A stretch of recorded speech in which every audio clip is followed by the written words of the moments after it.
থাকবে, এখান থেকে যত আলেম ওলামা বের হবে ইনশাআল্লাহ তারা দ্বীনের কথা বলবেন, কিয়ামত পর্যন্ত আপনি এর সব পাইতে থাকবেন।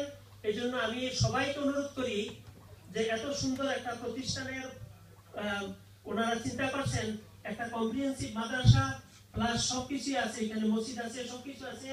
সুতরাং এই প্রতিষ্ঠানকে সাহায্য করা এটা সবার দায়িত্ব এবং কর্তব্য। এই বলে আমি আমার আলোচনা ক্ষান্ত করছি।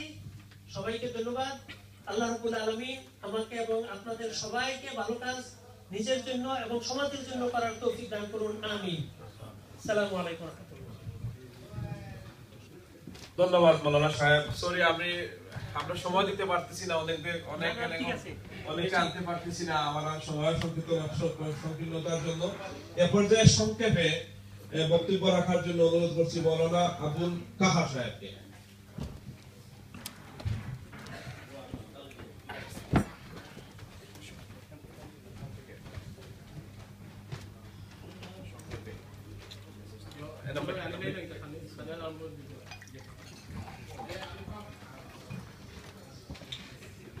إن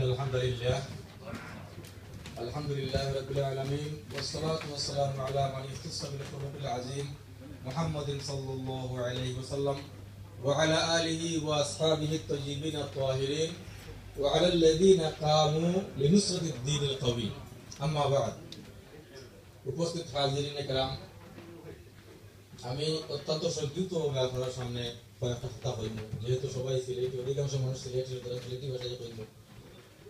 আমরা এখানে হাজির হয়েছি এমন একটা বিষয়ের সামনে